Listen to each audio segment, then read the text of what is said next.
Hey, Nick. Hey, Chase. It's that time again. What time is it? Time for Fuck this place! I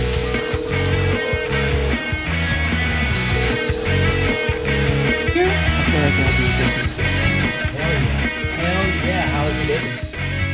fine, dude. It's fucking hot as shit. It's so fucking hot, dude. Yeah. It's so goddamn hot. Yeah. We lost power in the building at like 4 o'clock yesterday, which I guess if you're going to pick a time to lose power for 10 hours during a heat wave, I would choose maybe 5 p.m., you know, but yeah, it was so it got hot. It got like, it's not the hottest it's ever been in this apartment, but it's second place for sure. Yeah, for sure. And it's definitely first for, I think, the longest we've had to tolerate it. Like there was one time where our AC unit broke in, I don't know, like 2 years ago.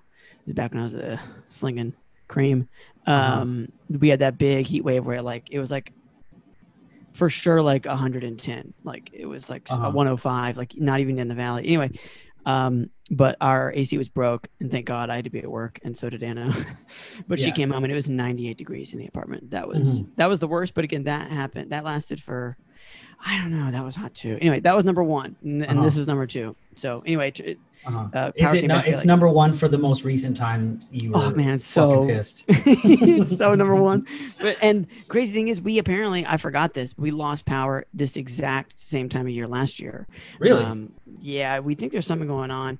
You know, here's the cool thing about living on the same block as those flower shop people is it really is like we live in like an adult version of Sesame Street, where like we can just pop down onto the street and be like, "What's going on?" And like someone will pop out and be like, "They fucked up the water main again," or whatever. Say what? It's like, I'll tell you, it starts with a capital T for trouble. Yeah. So anyway, our floral shop, Flowers by Mia, by the way, shout out to Flowers by Mia. They're on Instagram. I'm pretty sure their handle's Flowers by Mia. Anyway, they were like, yeah, this happened like almost the exact same time last year. Because there was like water shooting up all over the street. I wasn't, I was in the apartment, so I didn't see it. But their eyes on the street for me. Sesame Street teaches us. Well, I guess welcome to Fuck This Place. Welcome to Fuck This Place, man. Welcome to the 1 year. Let me intro, all right, and then we'll get there. All right, the podcast is about jobs with Chase and Nick. My name's Chase. My name is Nick, and it's been 1 year. That's right, 1 year of talking about jobs. 1 year of fucking this place. And you know what? In 1 year, we did. fucking won, Chase. We won. We outlasted jobs. We got rid of jobs. Next is podcasts. Yeah. It still works. Fuck this podcast is next. Yeah, well, maybe the police eventually, too. We'll get around to that. We're just destroying anything that starts with the letter P. I mean, I'm not a huge fan of papaya. If I had to pick a tropical fruit, I'd go mango over papaya. Pomegranates, you better look out. Well, I mean, again, we're going papaya first, and then pomegranate will get your due. You're getting a lot of warning, pomegranate. And you got a lot of seeds, so it works out you good. got plenty of seeds. So we have a lot to do today. Let's do it. Let's get right into it. But just so people know, in case you're listening for the very first time, this is a podcast about jobs. We normally have guests, and today the guests are us. We're the ones talking about jobs. We're just hanging out in the shop today. And we're gonna that's right, shop talk. We'll be doing our normal opening segment, and then after that we're also gonna go over a bit of a year in review. We also have a write-in. Oh man, very excited about this. Hashtag Jordan Lives Saga, which we will fill you in, of course, as that happens. And we'll just chat about the old pod. Yeah. So Nick, our first segment on every podcast is a segment we like to call Fuck This Place or Fuck This Place. Oh, Fuck This Place? All right. Where we look at jobs and decide if we work there or not. So this go around, we decided to look up one job each from our home. We call this the Hometown Heroes section. Hometown Heroes section. I like it. I say let's do. We're going to do it every year on the 1 year anniversary. Yeah, maybe. Yeah. That's possible. So we have two. So we're not gonna, we know the ones we want. We found the job titles. The first one in Stockton is Good Pay. That's the job title. And the second one for Asheville is Event Supervisor / Sign Waiver Bonus. again in Nashville. Which one do you want to do first, Nick? Let's keep it in California for now. Let's head up north to Old Stockton. Cali, baby. Okay, great. So again, job title is Good Pay in Stockton, and there is not a single photo to be found here. The ad begins, and it again, for those who are not joining us on YouTube, which is at everybody except for 3 or 4 shout outs people. to my dear friend Mallory, who watches us on YouTube. Hell yeah, almost Mallory. exclusively. Just want to give a big thank you to you. Thank you very much, Mallory. I think this one of my friend Mark he's at the very least subscribed to the YouTube. I don't think he watches, but thank you, all Mark. the support. It's a good thing. Support it.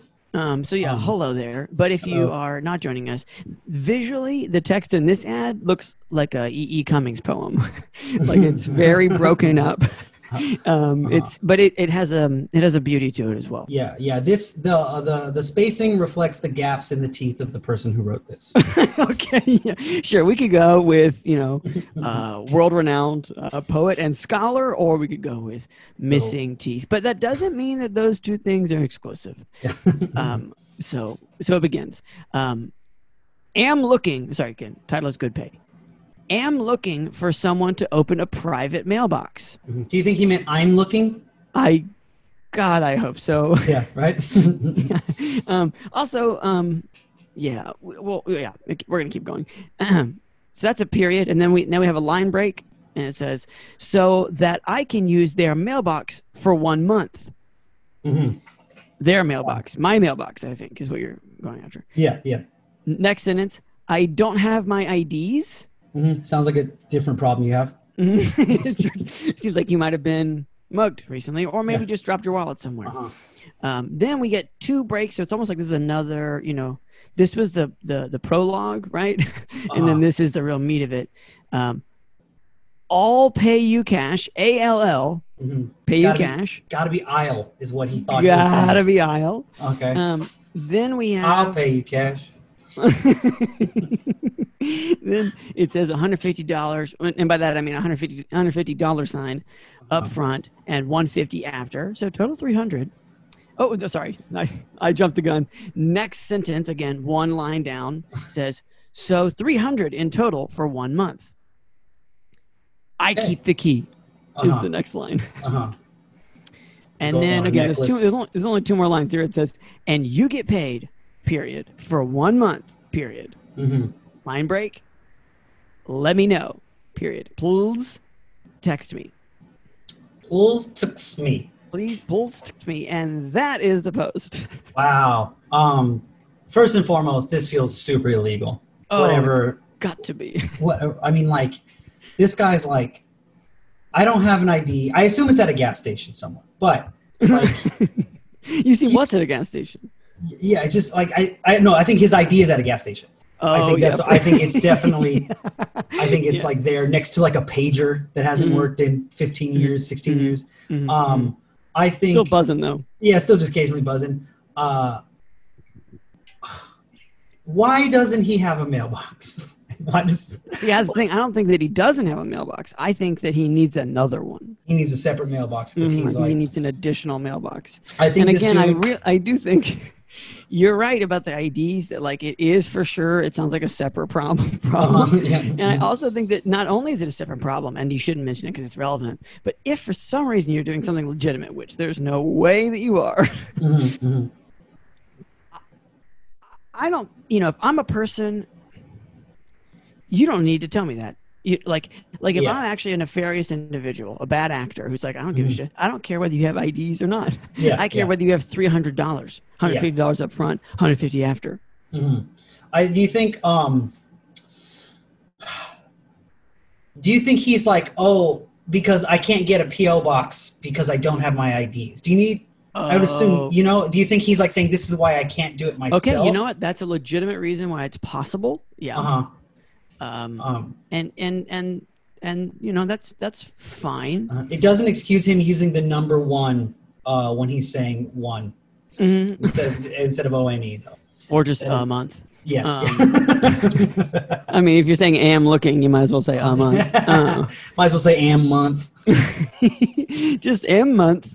It is possible. It's very possible. probable? No, but possible Yeah. that this person is, missing IDs for one reason or another, and they just really need a mailbox. But why do they need it for a month?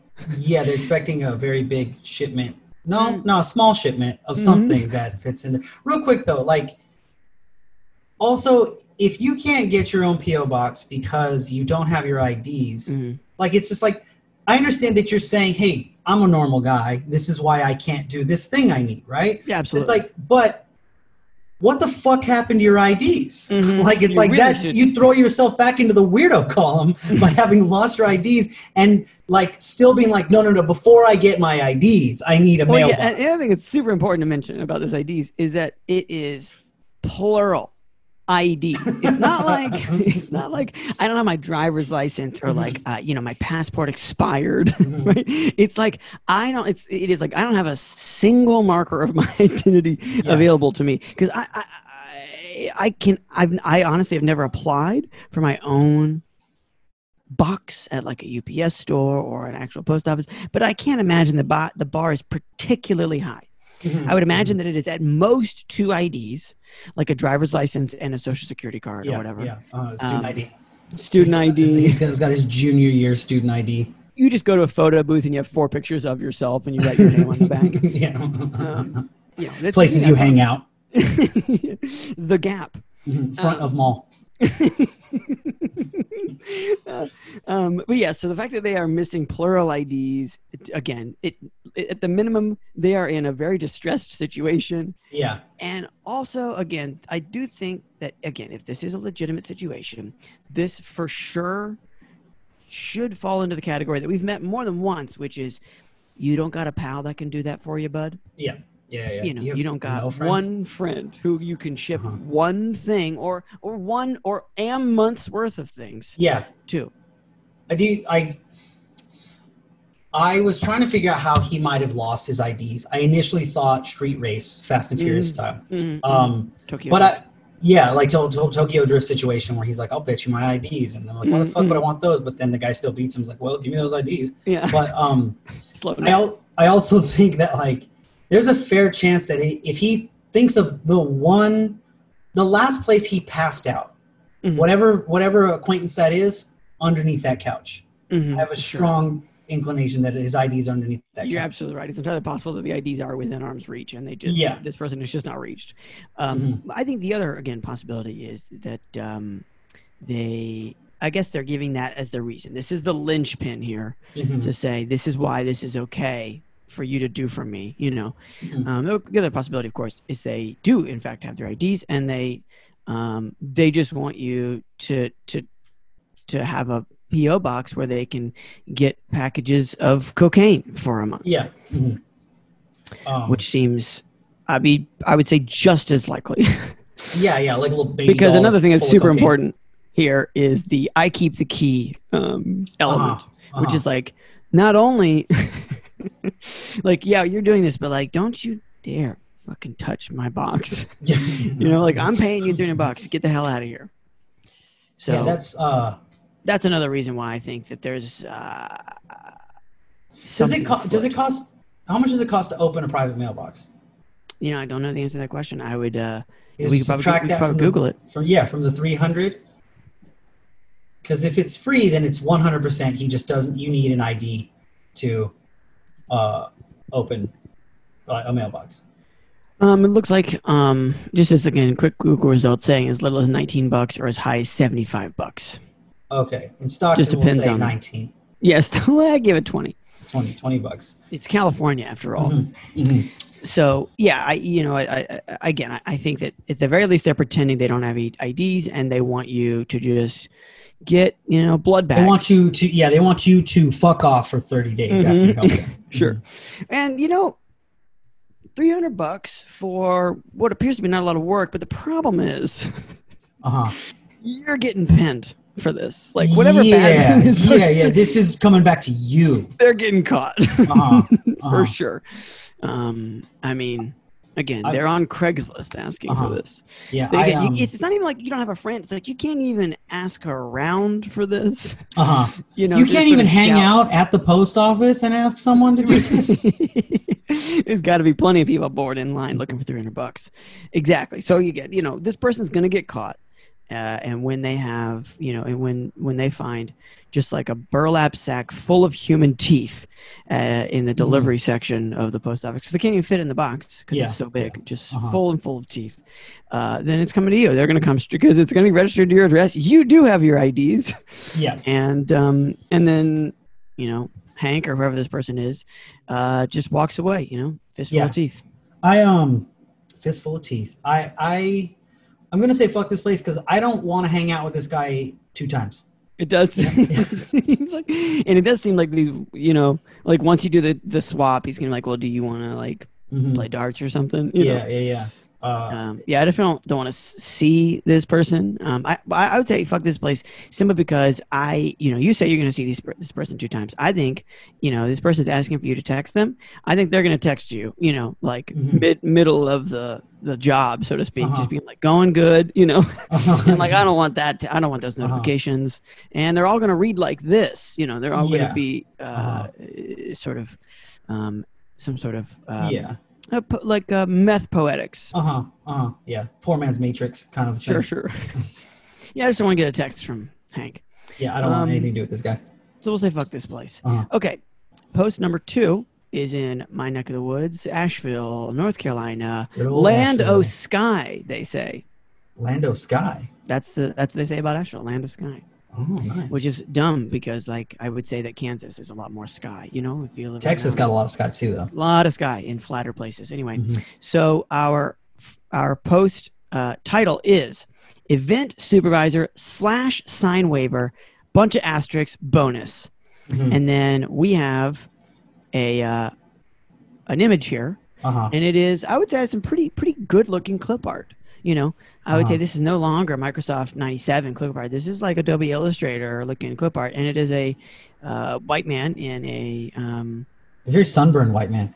It seems to be that sort of pinkish bit of a You're absolutely right. There is a I've been out in the sun for a bit, which makes sense if you're doing a sign painter post. He's an ill-fitting suit. I was just going to say he's wearing a suit, but that's not entirely accurate. He's wearing what I would call a cardigan, like a blue. Oh, sure, like a Mr. Rogers. Yeah, Mr. Rogers cardigan and a tie, and the tie is very long, and then wearing what I would consider kind of hip pants, where you can see a little ankle.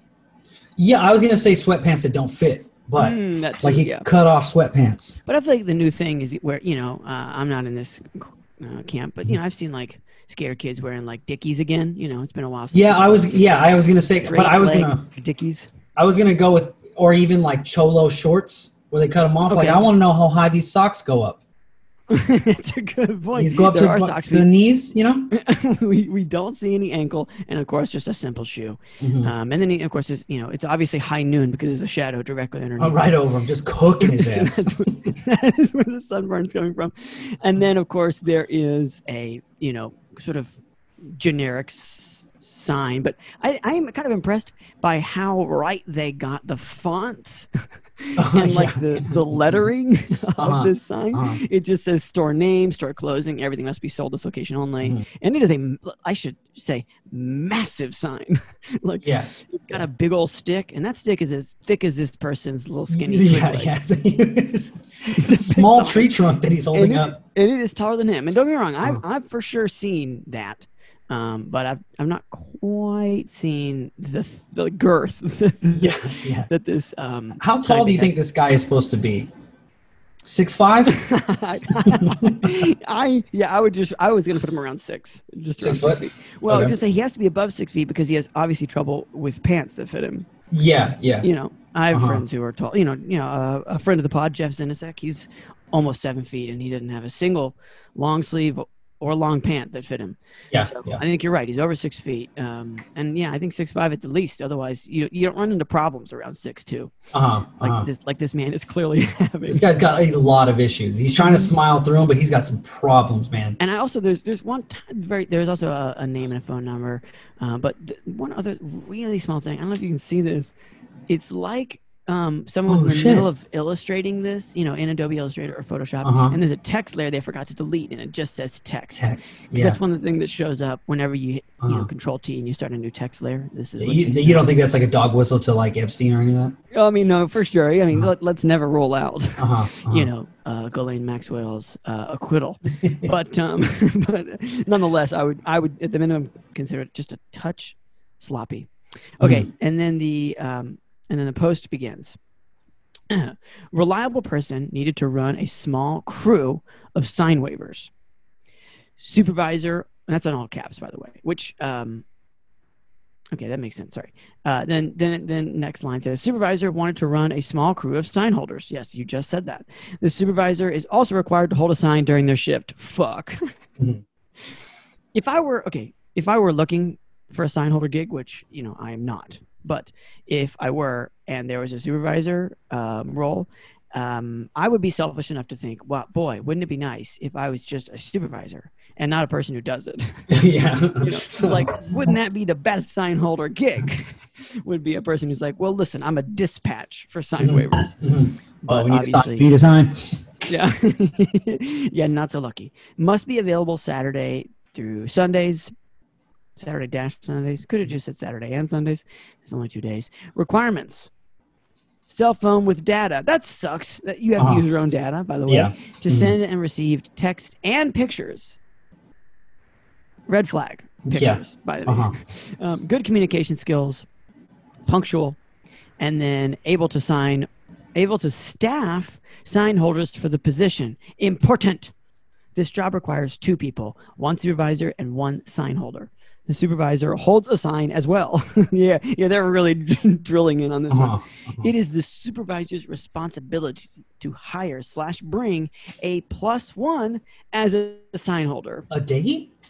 This is wedding lingo. No. Yeah. Yeah. A +1 is for anything that's fun, right? You can't use +1 for stuff that's not fun. That's against the rules of weddings and I guess other events where people do +1s. I can't think of what they are. Maybe office parties. Those are not fun, but they're supposed to be. No, those are not fun. Yeah, we'll talk about the bullshit of this Ponzi scheme in a second here. Ability to so again, the list continues. Ability to keep sign holders on task with the predetermined schedule. Yeah. Just yell at your friend. Yeah. Ability to scream at your +1, at your date maybe. Must be available to answer calls and texts from myself at any point during shifts. That's going to be a lot. Must have valid ID and social security card, so our friend from before is out. He's out. This is a contractor position. Yeah, no surprise there. You make $125 per day, $25 an hour for a 5.5-hour shift, and your sign waivers get paid $12 an hour. Sorry, I just can't do math. We'll have to do that in a minute. Text supervisor in Asheville or sign holder in Asheville. Ask about bonus if you can work today, Saturday. Man, that person lost a sign holder that morning. Or a supervisor, should I say, with a +1. Got on the phone like, oh, shit. Put up the ad. Okay, so yeah, well, they probably had the one lying in wait, is my guess, because they're expecting to lose a couple. Okay, so let's do 125 divided by 5.5. You're getting paid. Okay, this is upsetting. They're already lying to you. Okay, so let's just review the math here. They said you make $125 per day, and then it says $25 an hour for a 5.5-hour shift. I'm taking $125, dividing it by 5.5. And it comes out to $22.72. So it's not even $25 an hour. And your friend is getting so much less. Yeah, he's getting half. I wouldn't say half, but pretty darn close to half. Just under half, I would say. Well, like, just over half. Was it? I'm also bad at math. Either way, fuck that. That's so much less. So not only do you need you have to supervise, but you have to find a +1 who is a rube. Like you need an idiot to sign on. And granted, you could always lie, just tell them like, well, it's $12 an hour, which I'm sure, the sign supervisor will do if you're going to be successful. But not a great situation. Here's another thing I'm not a huge fan of. The fact that they say cell phone with data to send and receive text and pictures. What kind of pictures are you sending me? You think they're like, oh, sign fell down. They took a picture of the sign. Like proof that it fell. Just a corner with no one standing on it. Like, see? Where are you? Yeah, I would say that those are the most innocuous pictures that could be sent here. What do you think? He's like asking for dick pics in the middle of your shift? What if they're sending you nudes? Yes. It doesn't sound good. It doesn't sound good. You're right. And also, okay, like I understand that, like, in some Craigslist, if you're asking, you really got to nail the furniture down, you know, like you really got to ask for stuff you didn't think you'd ask for. But I don't know of a single phone that doesn't receive pictures, you know, in rotation since, well, let's say 2008. Like, you know, you could have something even as late as 2010. I mean, I'm sure the phones still exist, but if you have, I would say, cell phone with data to send and receive messages. I understand you got to say text and pictures if you're a jerk, but it just seems to me like you obviously are sending pictures and you're very concerned. Do you think like a situation where a person was like, "Hey, quit sending me pictures. I don't have enough data." Oh yeah. It seems like you're sending too many pictures. Even if someone is on a regular data plan where they're like, "Actually, I'm concerned about this." Like, you've already sent too many pictures. Yeah, that's a fair point, actually. I thought maybe they were worried about like bums being like, I'll just use a payphone or whatever. But you make a good point that maybe they are just bombarding you with pictures of different corners throughout the town. Right. Just like, you could be here right now and you're like, I'm on this corner. Yeah, it just seems like, what do you send me pictures of? What could you possibly send me? What will you need to send me pictures of? Yeah. I agree. The other sign holder? You're the person how much higher his sign is being held or whatever, trying to like get into your head. Like, hey, this guy's gonna be supervisor soon. You're gonna be back to $12 an hour. This guy's doing twirls and shit. You see those guys doing their signs. Yeah, and there are some legit, you know, some enthusiastic, some gymnast sign holders. Yeah, professional level sign holders. Losers, yes, but also very athletic with the sign. You say posers? I said losers. Oh, losers, and also posers. You know, they should have gotten into at least razor scooters. Yeah. You know. Do you think that they take on, like, if you're the supervisor and you're there with him and you're just like pointing at him or whatever, like throwing coffee on him, do you think it takes on like just berating them? Yeah. I can't remember. My sister used to talk about this experiment where they like dressed up a room full, half the room full of people as guards and the other half as prisoners. Neither were those things, but because they wore those outfits. Yeah, like the Stanford experiment. Yeah. Do you think that's gonna happen? Do you think the Stanford experiment's gonna happen here, where it's just like it's like best friends, but they slowly but surely just like, look, I'm the supervisor, okay? You just do what I say. Oh, definitely. It is either that or it becomes very rapidly like a Waiting for Godot sort of absurdist play situation where you both lose your fucking mind at the same time. Either way, you're going to lose it. And I also think, again, it's just like sign holder position ends in double murder. Oh, man. Murder-suicide rocks corner outside of Walmart. Just like their bodies just clutched, like with their hands around each other's throats. And their signs at their sides still spinning. You know, I'm going to say fuck this place simply because sure, the supervisor thing is a problem, but the bigger problem is that you're not even willing to find or hire another sign holder. Yeah. That it's my job. It's my job to find another sign holder. And I would say that, you know, and continue to supervise them. You're just not setting anybody up for success there. No, you're not. It's just, and you're setting people up to lose friends because they're going to be like, oh yeah, I'll do the job for $25 an hour. But then I got to convince my friend to work for half of my money. You know? Correct.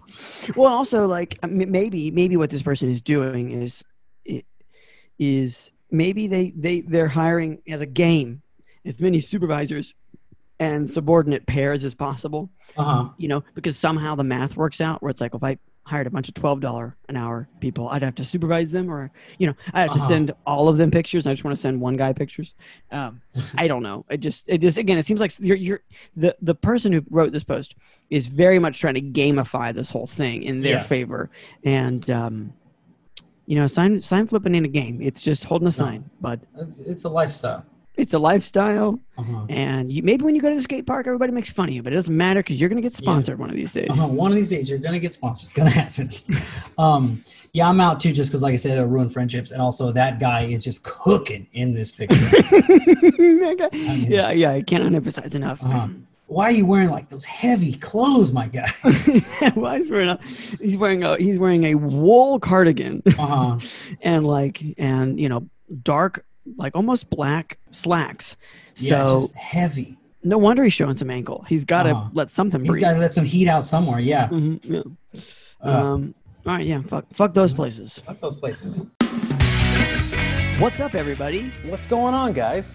Wanted to remind you that you can text the podcast anytime you want. Night or day, whenever the hell you want. It's fine. It's the number is 470-BAD-JOBS. The actual numbers are 470-223-5627. That's the number. So yeah, anytime you want. Like I said, middle of the night, whenever. We don't got jobs right now. Whatever's going on with you is going on with us. I mean, absolutely. Maybe you still have a job and it's like shitty. You can tell us about that. Maybe you don't have a job and it was shitty before. Maybe you're getting one of those weird like temperature forehead checks right now. For sure. You want to pull out your phone and just say, you know what, fuck you guys. I'm going to text 470-BAD-JOBS. 470-223-5627 is the number. That is the number. And you can also call us if you want, but I mean, whatever. It's your choice. That's the point here. Okay, and we're back. Never said that before. Never said that before. Why would we need to? Because we're still here. You know how long a podcast is. It's as long as it says on the feed. You know there's more of it. Okay. So it's been a year. It's been a year. It's been a hell of a year, my guy. You can say that. You really could say that. You know, some other podcasts, their first year, they could just say it's been a year, and they meant it was 2013 to 2014. Yeah. Did you, when we first started this, did you think there'd be a pandemic? Nah, man, I didn't. Yeah, me neither. Although I will say, people's talked about it, Yeah. I was going to say, if anyone I knew thought there might be, it might be you. I was watching a documentary a month before all of this happened, and it was called Pandemic on Netflix. You were like, lame, turned it off. No, I watched the first half of it, and then my wife and I were like, this is a little bit too troubling. And I said to myself, well, what happens if this happens? I said, well, you have no control over whether it happens or not. And and you just ride the wave, baby. And then a month later, I am surfing the wave, and 7 months later, I am swallowed by the wave. In fact, I have COVID. Yeah. So, bing bong boom, we're fine. But yeah, so we've there's been ups, there's been downs. Yeah, it's been all over the place. We've had guests. They've been nice mostly. Yeah, they've been nice and punctual. I'd say even more punctual than you. I would say that. It's a 50-50 shot for who shows up first, our guest or me, to the podcast. In the in-person version. In the in-person, yeah. Zoom, Nick is on it. I'm on it. If I show up right on time, I'm a little pissed off at myself. So, because I'm just right there. I'm just right 5 feet away, so I got to get here on time. Sure. Hit me with some stats. I got stats. So we have listeners, and just if you're listening, thank you. Yeah, thank you so much. Thank you so much. So glad that you're here. This will come out after Claire's episode. We were talking to Claire O'Kane, and she was saying she loves podcasts, and we were saying the same thing. And I think for me, the reason I love podcasts is because, when I find a podcast that I like, it sticks with me like a motherfucker. You know what I mean? Like, it's like, it's very rare. It's very rare that I listen to a podcast like super duper off and on. You know what I mean? It's like I'll be on it for a while and then I'll stop and then I'll be on. Anyway, so I'm just saying, if you're listening, that means you are interested in this. So thank you again. So I've got our top 10 most downloaded episodes. Ooh, hit me. Number 1. Juicing is a Prison with Gabby Lamb. No surprise, there was our first episode. I feel like a lot of people, I don't know if this is true for podcast behaviors, but I think people sometimes just go all the way back to the beginning to like, if they find started where it starts. They just figure out where it starts. So I feel like that's, a given. Number 2, and this was going to surprise you, Holiday Job Extravaganza with Nick and Chase. Really? Yeah, and I think the reason for that though is because we had a one clip on TikTok that blew up. Nice. Right at the beginning of December, and I think that was just the most recent episode. So I feel like that, and then follow up to that, Crashing and Burning with Trevor Smith. Trevor Smith, what a guy! Oh man, I miss Trev. We got to get Trev back on. We really do. He was number 3, and I think again, same reason, because the clip that blew up was him telling a story about him putting everything on an everything pizza. Yeah. And then some dude getting super pissed. So you should check that episode out if you haven't. If you haven't yet, to give it a whirl. But it seems like you probably have, since it's the number 3. Number 4, In and Out with Chase Bernstein. Really? Yeah. Nice. I don't know why. I feel like Chase has a bit of a following, though. You think so? I think so. I think she's Bernstein quietly popular. I think that's true. She is definitely quiet and quietly popular. I would for sure agree with. Number 5, the oldest 14-year-old in the office with Jake Solomon. Really? Oh, Jakey Jake. Oh man, he was so mad that whole time we're making fun of him. Oh man, we made fun of him so hard, and we also didn't. We had to record Jake's episode in 2 different chunks. Yeah. We lost the first recording because we Googled stuff, and we didn't realize that we couldn't Google stuff while we were recording or ruined it. He was a hell of a sport, even after we made fun of him for thinking he was friends with a 40-year-old or whatever it was. We sure did. Yep. Yeah, he didn't like that. But yeah, anyway, also the re-record, though, was with I want to say it was the 50 pound dump? Yeah. Yeah. So maybe that's the reason. I don't know. People that was great. That was one of the hardest I've ever heard you laugh. It's for sure. It's like just to talk about how big a dump is. It was just a real big dump, and I just thought it was real funny. It's 50 pounds. Number 6, A Tale of Two Drive-Thrus with Rachel Mack. Oh, nice. Who'd have thought? Rachel Mack. Followed by The Caddy Shanty with Sam Lindsay. Also a huge surprise. That was a huge surprise too. That's don't know why. I mean, not to say that I wasn't like I remember thinking it was like a good episode, but that Sam has scarier job stories that he didn't tell, and I was like, oh, I wish we could have scarier stories. It did seem like Sam was in actual danger. Yeah, and he didn't really want to get into it, but yeah. So well, I hope he's doing good. I hope you're all right, Sam. Yeah. And then number 7, This Deserved More with Amy Silverberg. No surprise there. She's got she's got all following. Yeah. She's got those Silverberg heads. Number 9, Digging Ditches for Rollerblades with Andy Woodhull. That was a very funny episode. Very funny also, episode I think too. Following. He's got a bit of a following. I think he works with Amy on a show. They're writers. They do. Together on the same show. Yeah. Forget the name of the show, but they work together. So good for them. Good for the 2 of them. Writing together on a show, and more importantly, being in the top 10 of our podcast. And then 10, last but certainly not least, California Party Time with Kevin Cameo. Oh man. Oh, good old Kevin. Don't remember what was so sticky about that episode, but again, that was the koala. Remember when like the kid steals a koala? Yeah. Yes. Oh, dude, yeah. Man, I don't want to suck our own dicks too much, but we got the best pod. So yeah, that's a quick rundown. There's lots more episodes. You can check them out, if you haven't already. But I have some stats on where people are listening from. This is stats on you. Oh, the fans. So check it out. Okay, so U.S. obviously is our biggest listenership by a landslide. Okay. But we're going to talk about other countries first. USA. They're also the ones who are most likely to be stuck inside right now. Number 2, is Canada. Really? Canada. A lot of Canucks. Neighbors to the north. I think we have some crossover. We have some Canadian comics like Steph Tolev and that have been on. A surprising one, Ireland, right behind Canada. You know what's weird is Ireland. It has always been with us because I remember us talking about that early on, that we had like a surprising amount of listeners from Ireland. So if you're listening from Canada or Ireland, what's up? Man, if you're in Dublin right now, what is up, Dublin? Or other parts of Ireland that I don't know about, which is probably a lot of Ireland. Yeah, probably most, I'd say. I don't know about most of it. Is that the same thing? Do Irish people get mad if you say Northern Ireland? It's its own country, isn't it? Oh, very sorry. And then after that, there's kind of a smash. But the top 2, again, like really neck and neck, Ireland and Canada. So Ireland, if you're trying to beat out Canada, if you got any grudges, against Canada, now's your chance. Capitalize. Now's your chance to share that link tree link that includes various places where you can watch the podcast. Here's a couple. Oh, there's okay, so that's the top of the list. Let's look at the bottom of the list of like single downloads. Okay. We've got a single download in Brazil. Shout out to whoever that was. Oh, dude, shout outs. Brazil, where you at? And then obviously didn't like what they saw, so we moved on. Resonating heavy with Canadians and the Irish. One in France, and then nothing. Out of here.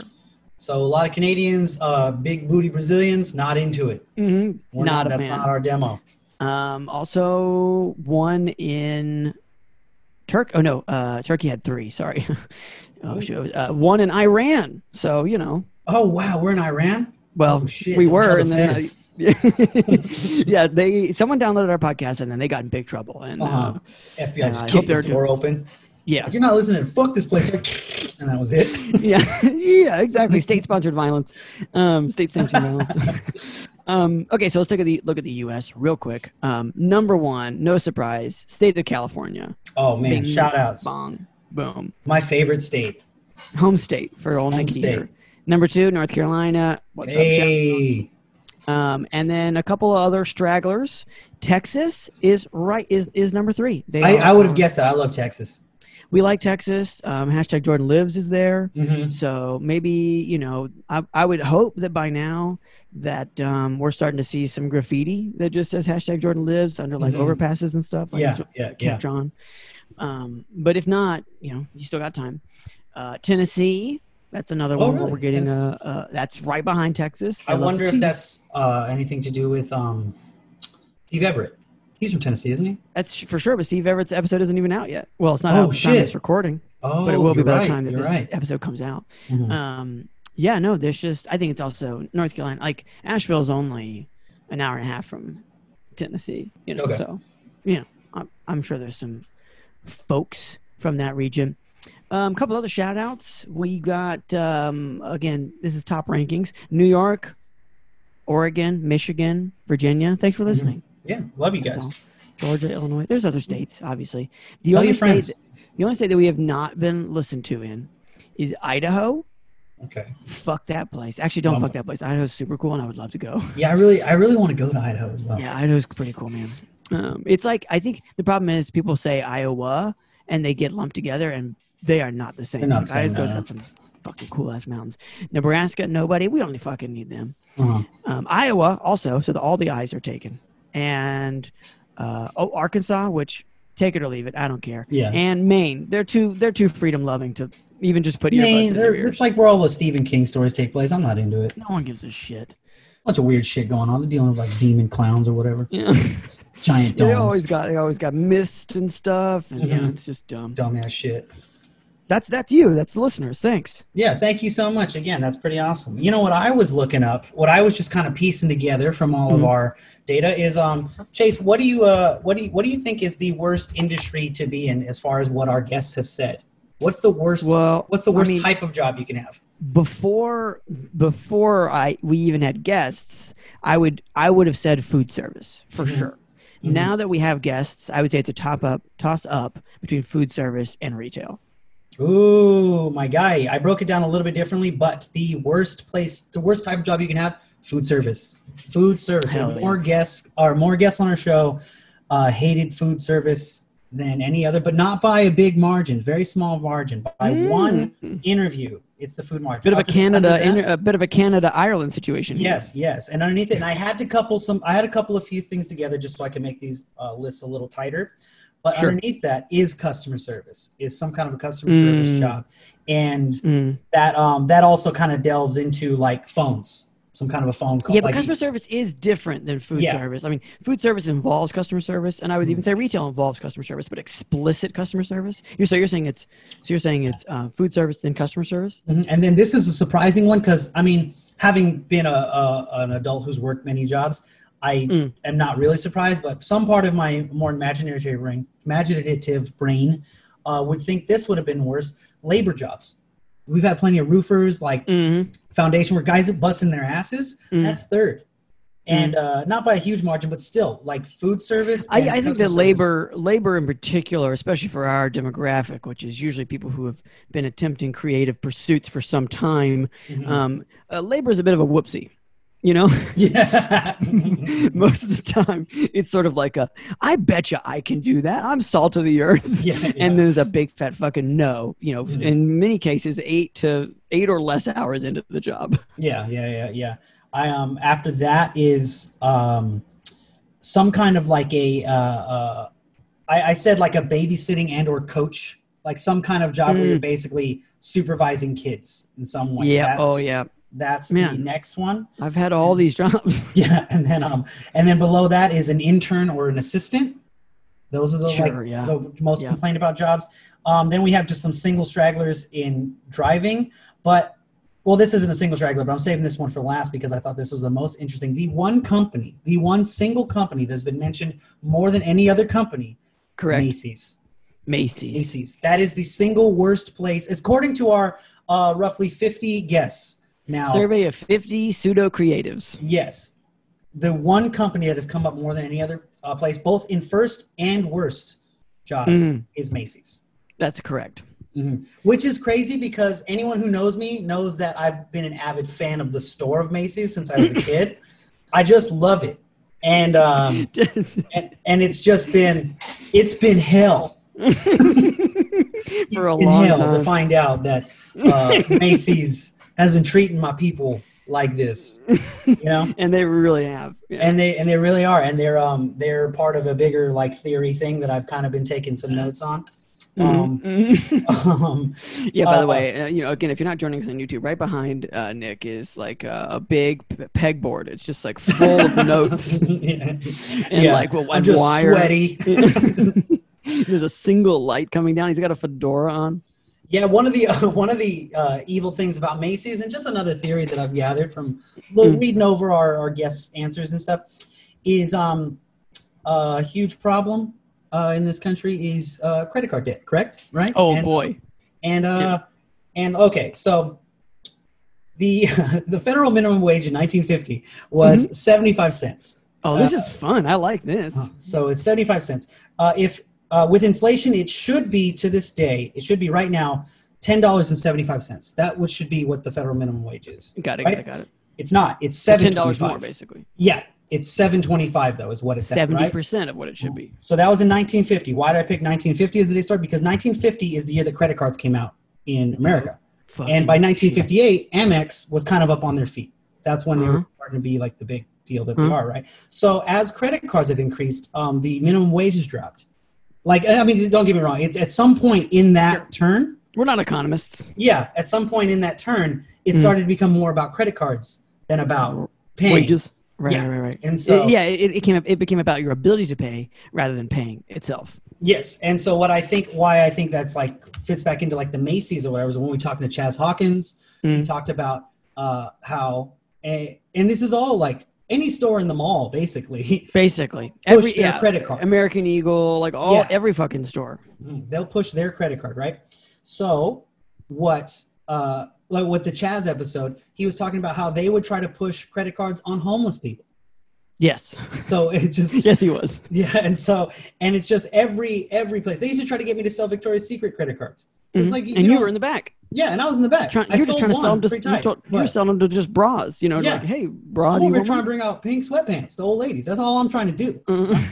Anyways, these are just like, I don't have like some grandiose point, but these are just things that I've picked up on. Yeah, we're not John fucking Oliver here. You want to to check it out? Go. You know where to find him. But yeah, I don't. A little correlation.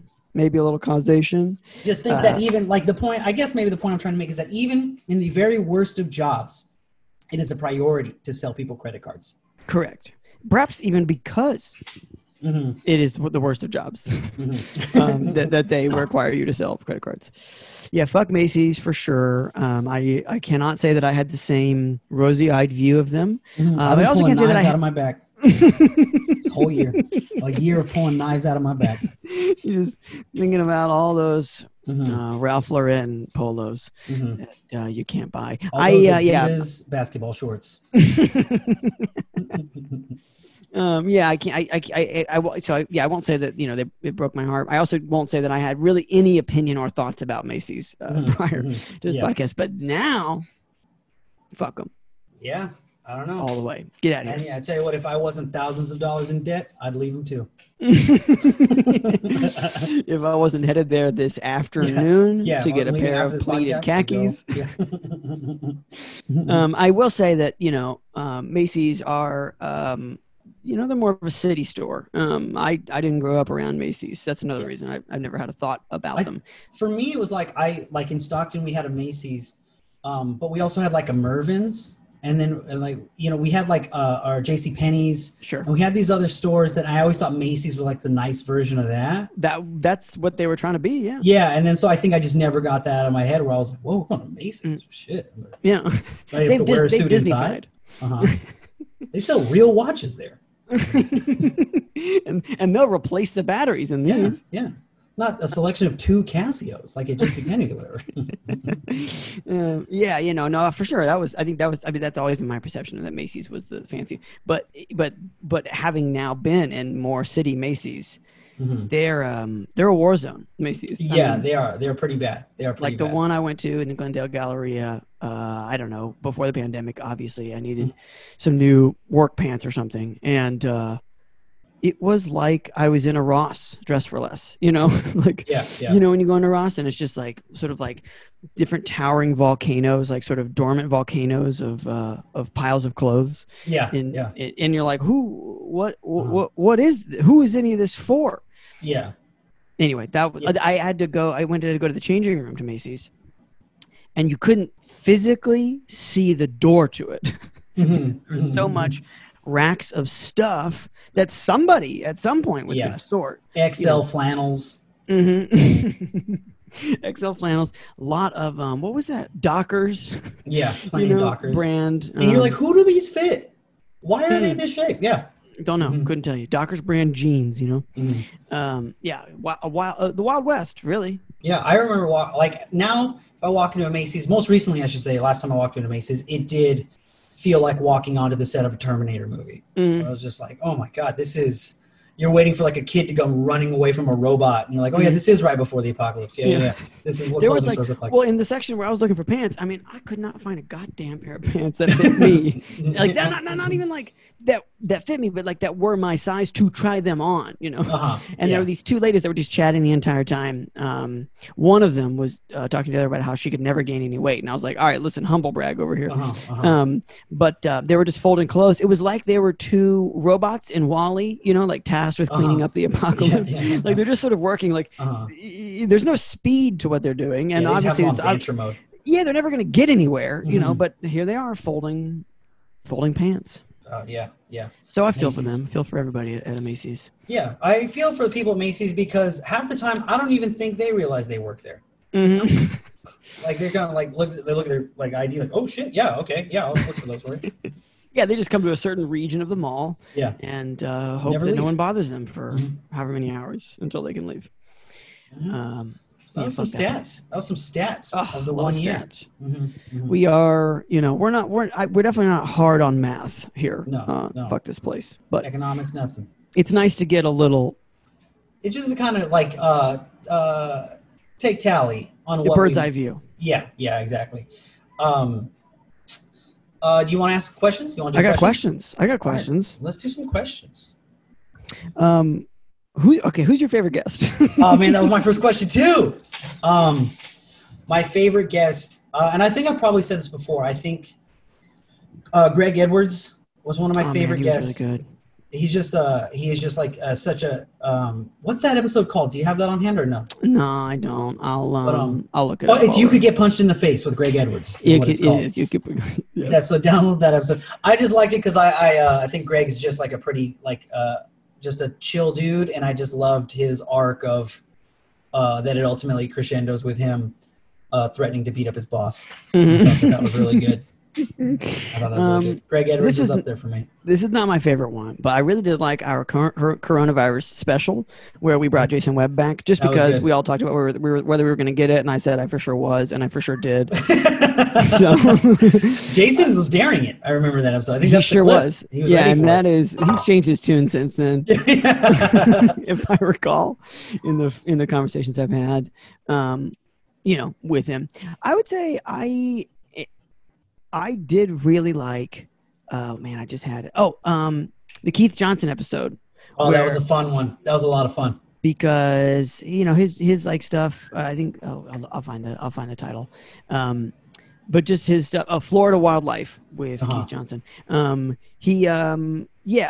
the one right before the Greg Edwards episode. We had a killer 2 weeks there. Killer 2 weeks. He just like his the nursing home that he worked in. Yeah. Where, or the prank call we did. Well, yeah, we did a prank call. Well, he did a prank call with the Gator guy, but really more the race war and his supervisory situation I found very amusing. So that was a good time. That was a good time. Good people. All right, you want to hit me with a question? Yes. What's something that surprised you throughout the course of this podcast? Preferably something that surprised you more than once. I have an answer for this question while you're stalling. I think we just have the same questions for each other because I was going to ask you what's one thing you learned along the way. That's a different one. Okay. I would say. Okay. What surprised me, and this is just going to sound super naive, but like how often our Black guests are mistreated at their jobs. Yeah. Sure. Like I that's something that like it's like something that I've always just kind of like believe, but it's different when.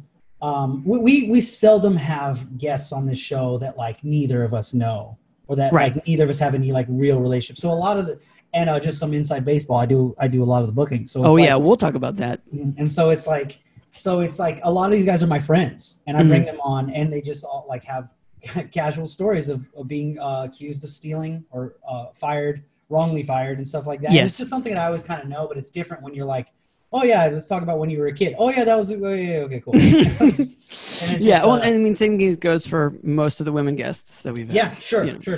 Almost always, like Katrina Davis got an ass grab at the pizza parlor where she worked or whatever. Kimberly Clark. Was that Kimberly Clark? Yeah. Well, Katrina Davis had a real situation with that pizza parlor. That's all I remember. But yeah. Man. Oh, that was the other thing I was gonna. This is back to the stats thing, but just something that's weird is in food places, pizza parlors come up on our show a lot. Yeah, a lot is a weird. It's like weird because pizza's such a fun food. I think that's why people work there because they think it's gonna be a half decent time instead of like a fucking Applebee's. Yeah. Because it is like I will say the one thing that I really enjoyed, I guess enjoyed is the word, about working in ice cream. Was that everybody, similar to pizza is my guess, my conjecture would be here. Everybody knows what you're signing up for when you walk in the door. Yeah. And that doesn't mean that people are going to be mean or anything like that, but it just means that like I kind of think of life as like a bowling lane and it's just a question of how wide or narrow the bumpers are for like your margin of error. And I just feel like, you got bumpers on the bowling lane for ice cream. Like you got 3 or 4 good chances to turn around the situation because like expectations begin in a certain way, And I think the same thing goes for pizza. It's like sometimes people try out new pizza places, but like if it's not good, people are like, it's pizza, Yeah, and I'm sure there's douchebags, just like there's douchebags who come in to get fucking ice cream who are going to be weird about it. But like, I think it's not like I just maybe that's one of their conjectures on that. My answer to the question of what something that surprised me, and that's consistently surprised me in addition to your revelations, are I would say that I've been very surprised. We've tussled with the final question a couple times on the podcast, but I'm always surprised that I would say at least 90% of the guests take that question rather seriously. And the question is always has something to do with like what now. I mean, it's kind of the question now, and the question before was kind of like, well, what else? Like if for some reason something were to happen, to your dreams, what would you do? And now something has happened to everybody's dreams, so we don't have to preface it so hard. But I've been surprised not only that people take it seriously, but a lot of people have answers, and I guess I'm not too surprised by that. Like. Every person has idle hours where they think like, the fuck am I fucking doing?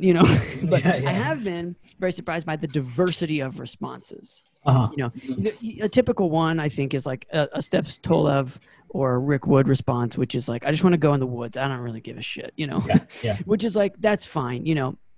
But I would say I'm consistently surprised by how much the other stuff is thought out. Like even Keith Johnson, I remember I was like, well, what would it be? And he's like, I'd probably go into marketing and sales. Like I'm obviously good at it. I would just do it for people that didn't suck, Yeah.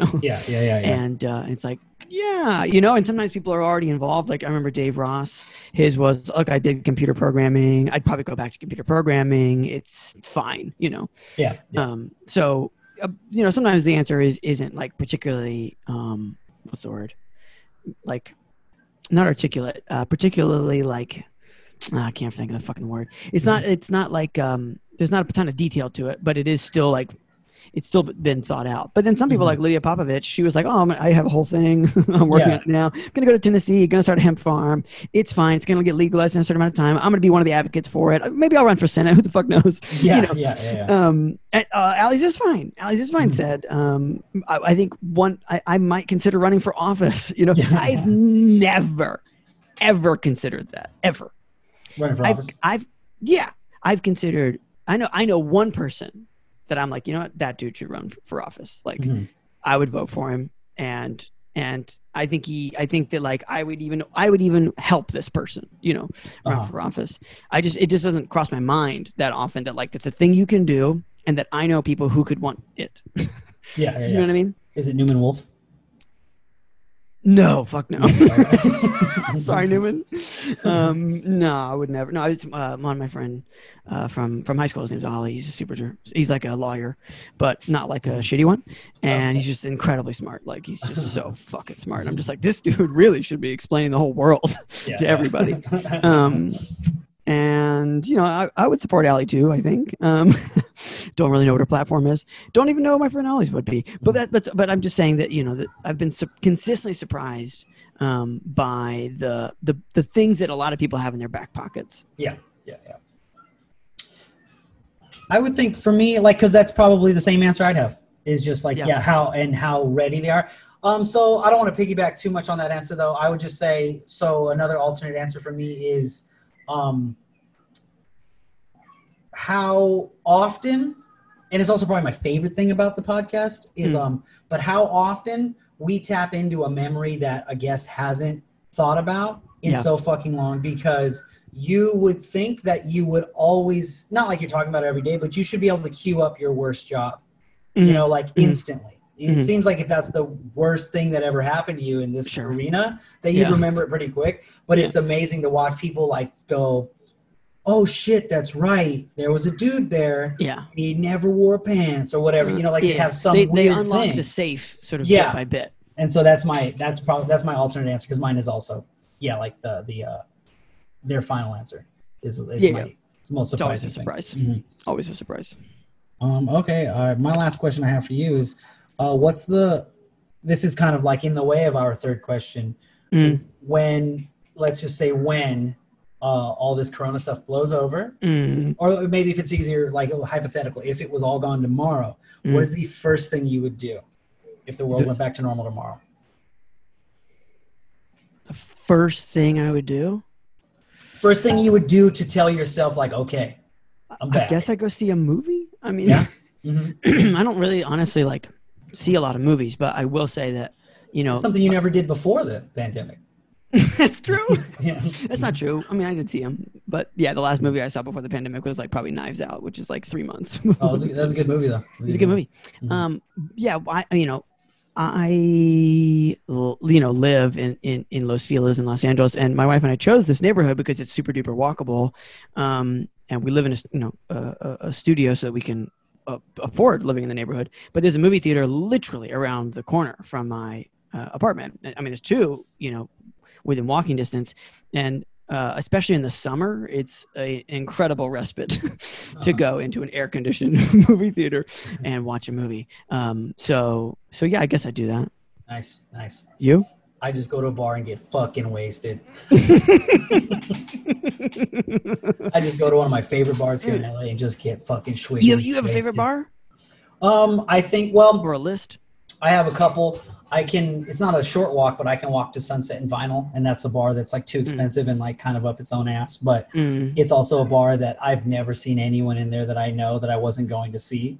there, and I just like, and not like I'm, I just like, I don't like seeing people.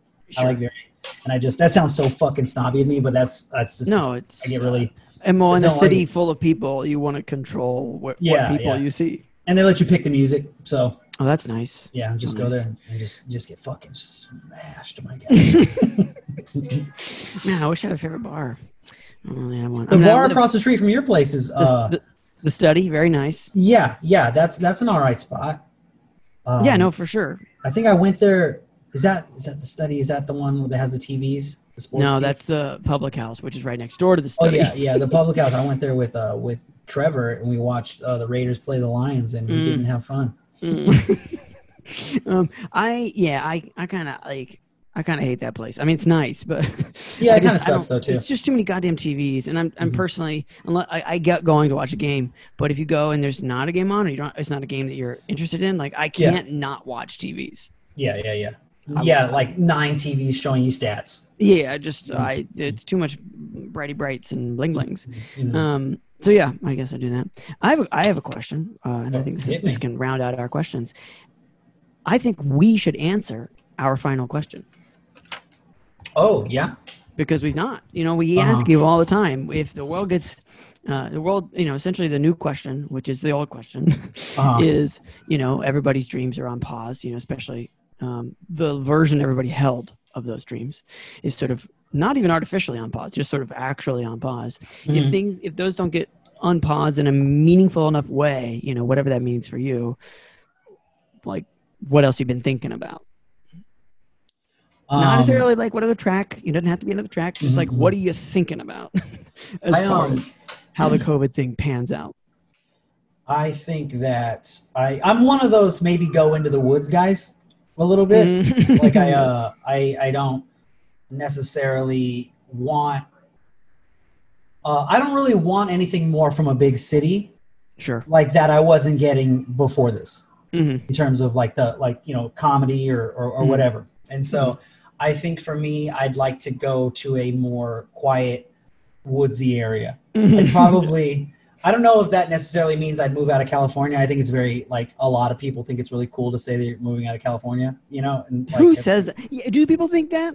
I get it a lot. In my own personal corner of the internet, and this is what it boils down to me, and it's going to get me in some trouble with some of my friends. This is the Joe Rogan corner of the internet? Yeah, something like that. Yeah. But it's but just you'll find out how much they hate California because X, Y, or Z, but then it boils down to one thing. It boils down to just one, it's because it was a little bit harder to get my gun than I thought it was going to be. And then that's it. Yeah. I have a friend who had what seemed to be a plethora of reasons to leave California, and now he lives in a place that's so goddamn hot that he's just well, yeah, this is worse, isn't it? Just a place that he's I think he's regretting it a little bit. That it's just I guess maybe I was paying a little bit higher taxes, but I guess Tucson is hot 9 months out of the year, blisteringly hot. I could leave any time of the day and not melt instantly.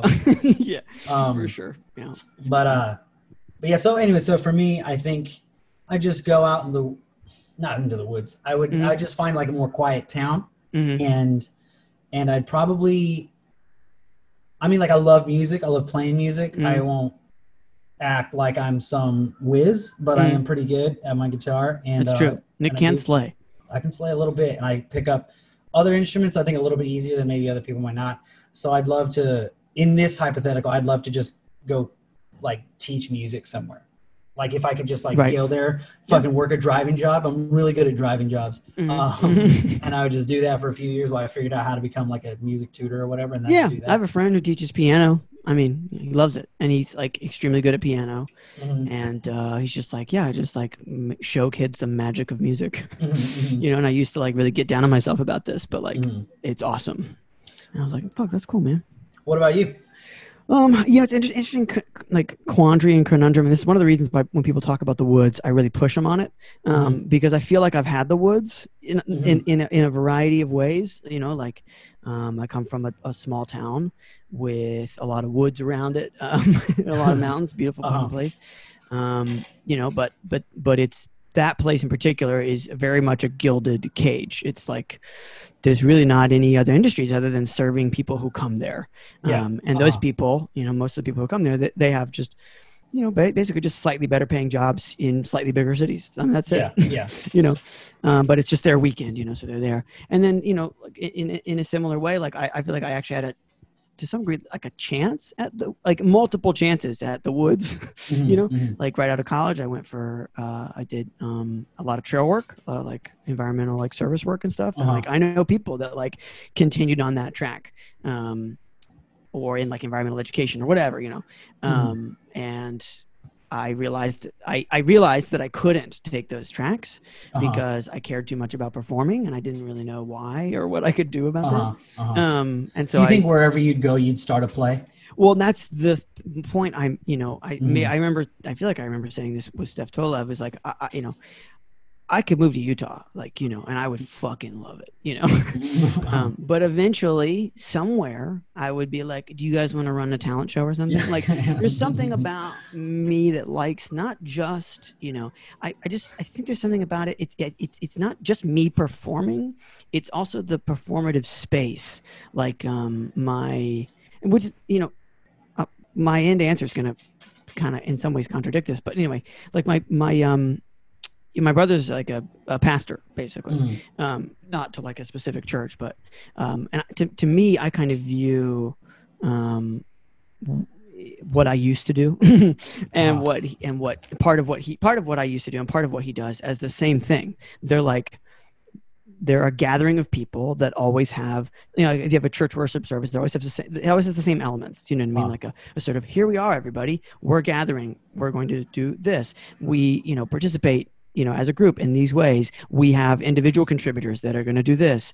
We, what I mean? And it's not to reduce it, but they're both kind of a certain style of pageant, right? They have very different purposes, but they're essentially like a communal bonding thing. And in my opinion, regardless of like structured or religion or performance or whatever, humans organize themselves that way. Like they start to, regardless. Like I just think that you're a hunter-gatherer society and you've got 2 days off, or whatever. And somebody's like, well, hey, Todd, tell us a story, and Todd tells a story and like, oh man, that was super good. Let's do it a little different next time, let's bring those two, and not to say that these two things came from the same source, but like, a religion or a live performance, they're like, they're part of our answer to how we organize like our own thoughts. Does that make sense? So anyway, I think that that's going to happen no matter what. So I'm not really concerned about where that happens anymore. I used to be very concerned about where that happens. But I'm not. I'm super glad to have this podcast. That's for goddamn sure. But I do like, I guess, marketing, and I kind of had a part of coming up with this podcast was a kind of a year of like bullshit for myself and for my wife, but definitely for me, of realizing like I really needed to have a stronger like track for myself. Like even if it was just a track that not just like of belief, but just like of momentum, like I needed a living wage, for instance. I needed to not work at ice cream shops anymore. And I needed to figure out, I guess, the way that like what was the most like the skill that I have that's of the most interest to me that can also get me the most money. Got it. Like that's the pairing that I think that anybody who gets like a quote unquote career gets, and a career that comes in stages anyway. So anyway, I do like marketing. I like marketing this podcast. I like making clips. I like, putting shit on YouTube. So, does that answer the question? Yeah, I think that's an adequate answer. Thank you. I think it's very interesting that you have like the not anti-woods, but you're just like, no, you don't know the woods. I'm not saying that you don't know the woods. I'm just saying. What'd you call it? I really like that phrasing. What cage? Gilded. A gilded cage. People say golden, but I've just lived in I went to grad school and dropped out in a town that only has 1,200 people in it. No man, so that's small enough that we were like, hey, that's Chase. He just dropped out. Oh yeah, dude. Yeah, they knew I dropped out. for sure. I really liked it. I mean, I remember talking to, some people that had come from New York. This is a theater school. So they were like doing theater in New York, and they were like, this silence is creepy. And I was like, it's not creepy at all. It's fucking great. Yeah. So nice. But those people are just as trapped as everybody else, and like and in particular in small towns, as far as jobs go, it can be very tough. Like you have to kind of stick it out in a very different, but kind of similar way. Like you got to wait for the bookkeeper to die or whatever.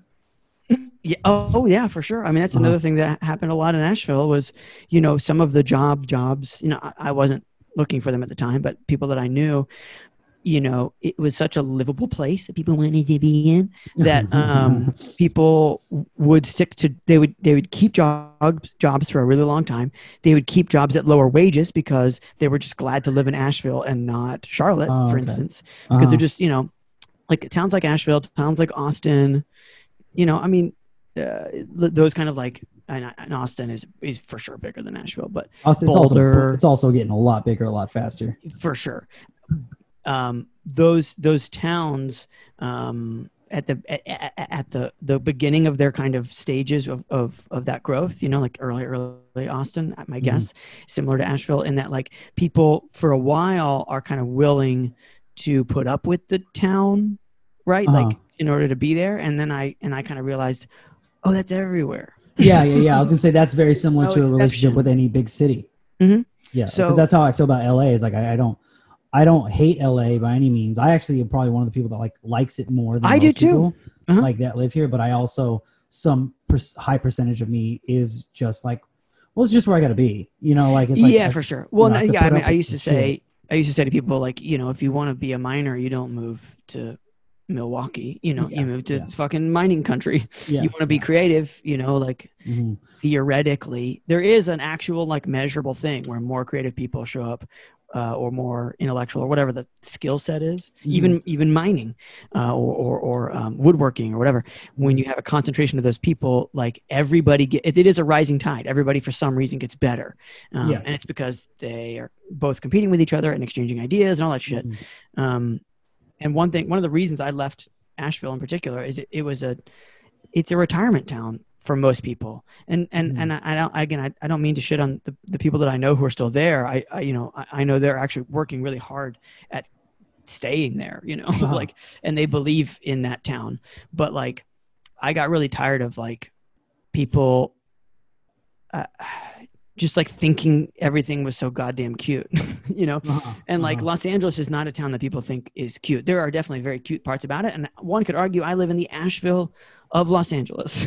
Yeah, you live in a part of town that looks like New York. Looks like old 70s New York. Yeah, it does. That's why I say it's like the Sesame Street of adulthood. So, I understand that like, that's not everything and everywhere in LA. But LA's messy, and it's like not messy in I don't know. It's just interesting. LA is just a lot bigger than anyone thinks it is. It's a lot bigger and a lot smaller. Yeah, well, I just mean in the way that it's just like there's a lot of different types of lives getting lived in LA. Oh boy. And it's like, and I think people have this idea of it that it's like the idea of like a hustle culture is not. There's so many iterations of that. There's so many versions of that, even within LA. Yeah, correct. Like what that means versus like a laid back culture or whatever. Very, very true. Also like another ideology that seems like people like thrust onto LA. So like, it just the idea that's like, man, could you walk down the street and see like, whatever famous person? And it's just like, yeah, I have, but I've also seen so many more fucking bums that I think are dead. Yeah. Than anything else. Yeah, I see people shitting and stuff, So like, who cares if you see Cameron Esposito on the street? Yeah. I don't. But which I saw yesterday, by the way. Oh, did you? Nice. Yeah, I guess. How many bums do you think you've seen shitting? Honestly, not as many as my wife has. Okay. She used to drive on Santa Monica every day. So I hear about them more. Shitting time. Yeah, but no, I mean, I'd say for sure, like at least 5. I remember this was probably the one that stuck out to me the most. I've seen a lot, but I would say I woke up real early to go to the gym. Like I got up at like 6, I would say like 5:50 a.m. because I just wanted to be one of those guys that was done with the gym by 7 a.m. or whatever. I can walk to my gym. It's right down the street. But like, and I remember walking down the street and like tired, but like kind of determined. And then I saw just this bum just pull down his pants and like not even just like the tiniest of squats, not even fully committed, just a hint of sticking his butt out a little bit, and just started dropping a deuce. And I can't imagine it wasn't at least partially back into his own pants that were around his ankles. But it was, and I was just like, this is what I get for waking up early, you know, my day off. For getting after it. I get. Yeah. That is something that I didn't expect to see quite as much of, but I would say there was a time when I'd go at least once a month, I'd see somebody. Right. Well, that's also because not only where you live, but the amount of driving that you do for your gig, you know, your once gig. My once gig. I would drive through Skid Row, and that's like a shit marathon out there. Yeah. Those guys just shitting just right outside of their tents. Yeah. Like they think zipping it up is going to make it go away. Yeah. All right, well, maybe we should get to our write-in. Oh, yeah, dude. Because it's good thing you stopped it because I would have gone on. You know, you're like for sure like that fisherman guy from Jaws, like comes in and like people are just talking about like, you know, just like I don't know, plants, you know, and you just come in and like put your nails on the chalkboard and like, you ever see a bum shit? Want to see some bum shit? I'll talk to you about some bum shit. You're talking shits. You're talking shit stories. I do it for 10,000. 30,000. Anyway, your father was killed by a shit story. We have a write-in from hashtag Jordan Lives, baby. And this one isn't a long one. We're not gonna, you know, we don't have to belabor the whole thing forever, but it is, I'd say, an important update. So I'm not going to fill you in if you're listening or watching on the whole Jordan Lives saga. Bottom line is he's working at like a testing center. They're doing COVID testing, but it's also just like a blood plasma center. And he, right before the pandemic, was trying to quit his job, but fucking guess what? Couldn't. So it's like the mob. Yeah, it's like the mob. It's not a good situation. So let's go ahead and take a look here. So new update. Hey, Chase, sorry to hear about your guys' TikTok ban. Oh, yes. That is more of just a Nick problem. Yeah, it's a bit of a Nick thing. Nick did post a Dwayne Perkins. Great episode, by the way, Dwayne Perkins. Great guy. Clip to TikTok, and we're pretty sure that it got copyright violated because it's just like a preview clip. You used to be like, hey, what's up? This guy's coming next. Anyway, so you got banned for life from and TikTok. They banned me hard for life. Like, hard. It was like, hey, you're banned for life. It was like, it wasn't like, hey, this is kind of a weird video. Here's a warning. It was like, hey, motherfucker, what is this? And then I just, I thought it was some kind of a glitch. Yeah. Part of me still thinks it's like a glitch because it's such a harsh punishment. Yeah. So I just like hard closed the app. And when I opened it back up, it told me, your appeal has been denied. You are no longer allowed. But you never appealed it. I never appealed it. I just closed the app. And then, but anyways, so I'm done with TikTok. And they're done with me, and I'm also done with them now. Yeah, for sure. So, you know, I mean, we're still on TikTok as Fuck This Place, so you can follow us there if you guys want. But just in case you're wondering how to get banned from TikTok, Dwayne Perkins stand-up clips. Perkins, yeah. You know, Dwayne Perkins was actually named like Variety's one of the top comics to watch or something like that? I did not know that. He's very good. He's very funny. Very good. I'm not surprised by that. Okay. Sorry to hear about your guys' TikTok ban. And again, just Nick's. But I'm glad to see more YouTube content. What's up? We're on there. Yeah. I believe 4 people quit these past 2 weeks. And from what I hear, none of them had jobs lined up. Now, that's a sign. Yeah, it's a definite. Yeah. I was going to make a joke like I'd rather die than be here. But that's probably, let's read on. I bet that might have to be something that they actually said. I'm going to die if I stay here. All right, yeah. This reminded me that my center is in last place when it comes to employee retention. I'm curious, when he says reminded me, what does he mean? Like, did they have it on like a poster? Yeah. It's something he used to talk about with these guys before they quit. I just like the idea of like somebody printed out on like one of those dot matrix printers, you know what I'm talking about, where they have like the little thingy on the side you just tear off. Yeah. And it just like, it's like in the break room and it just says nobody stays. And like some employee just printed it out and we're like, yeah, we get it. Beware all ye that enter these jobs. Yeah. I was going to say abandon all hope ye who enter here. He goes on. I started job searching, so hopefully I'll be able to quit soon too. Hell yeah, man. Hell yeah, dude. We're hoping you get out of there. Yeah. Don't know if anyone has told y'all, but appreciate everything you guys talk about during the Fuck This Place segment of the show. All right. Nice. I'm definitely going through these job listings with a different set of eyes. So thank you guys. Stay safe out there. Thanks, Jordan. You know what? And thanks for taking this ride with us, Jordan. Yeah, man. You know, we're going all the way. Yeah, you know, and I will say that I am, you know, we're going to probably make some more clips of our Fuck This Place ? I realize that we've kind of dropped the ball on that. But yeah, that is actually kind of one of the soft takeaways that we were hoping for on the show was like, yeah, you know what? Like, Craigslist is a nightmare, and there are a couple of like standard red flags. Yeah. You know, I was talking like, because I think there's like Craigslist is a fucking nightmare. Yes. And I was talking with my sister recently and saying we were talking about the Epstein stuff, and and she had made some kind of point about how gross like Hollywood is and how gross celebrities are, and I was like, take a gander at your local Craigslist. It's not the Hollywood elites that are just that are hogging up all the weirdo spaces in society. Trust me, living within close proximity of a fucking monster. Like, I send for the listeners, I send Chase my list of like potential fuck this places that we'll do, and he sends his, and we just kind of divvy up, you know, which ones we think are the best.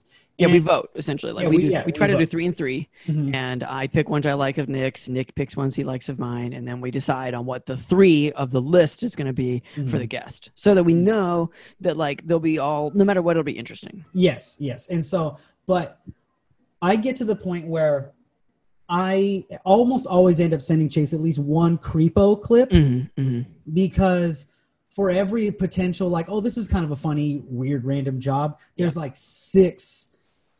Hey, looking for a woman to give me a back massage with no shirt on. You know, like, there's so many of these weird things. That are like, correct. So it's a pile. We have a small pile, which, you know, we played the game shortly with Morgan Poferall, but we don't know what we're going to do with it. But it's a small pile of creeper posts. Yeah, that we're trying to figure out something more permanent to do with it. So we'll do something with it eventually. Yeah, it'll come back around. It's just, but it's like a weird thing that I'm just bringing this up because Jordan being going through the Craigslist ads, I'm sure he's seeing them. Seeing them. Yeah, but well, and the other thing is, you know, in addition to the creepers, there's also like when you're looking for a job, you have to look with an optimist's eyes in order to click on something. Yeah. But the problem is, as soon as you click on it, that's when you have to switch to a much more scrupulous view of things. And I think that one of the things, especially when you're looking for a job and you're in a desperate situation with Jordan, I can only imagine you are, your optimist sticks with you after you click on it, right? Yeah. And so you see one red flag here, or one thing that doesn't like, you know, sit well with you there, and you're just like, yeah, but I can make that work so long as this works. You know what I mean? I used to call when I was my most recent job search, I had like a mantra, and it was, I'm just not signing up for another one of Chase's super cool nightmare shit shows. because that's all I ever do. I have the optimist eye that clicks on it, and then I pick one element from the job that looks tolerable, and then I ignore everything else about the whole situation. And then there you are. You're in a cool nightmare shit show. You work for a tour company who's run by a sociopath. You work for an ice cream store that's never going to pay that much. And you only work with teenagers. You're a 30-something-year-old man with a bunch of at oldest 18, 19-year-olds telling them how to best scoop the firmness in order to really pack it in. Flexing so you get a good forearms. I mean, honestly, I will say I've been back to that ice cream place, and it has gone downhill, but that's not my fault. So, you know, we're glad Jordan, that you're Keep receiving. Us in the loop. And Jordan, you've listened to enough of these episodes. If you find a weirdo Craigslist thing that you want to send us, shoot it over. Shoot it over. You can text us. You can text us links.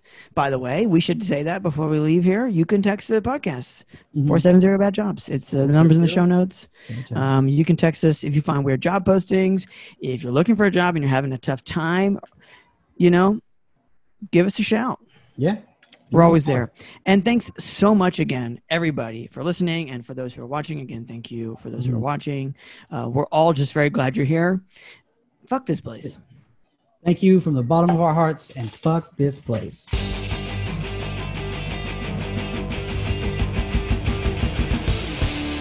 Thanks for listening, everybody.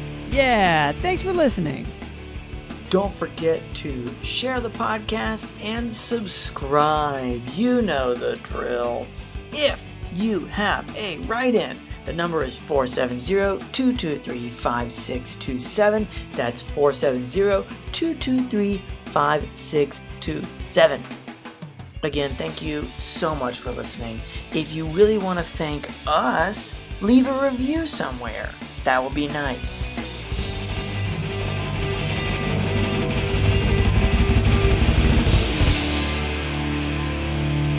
Fuck this place.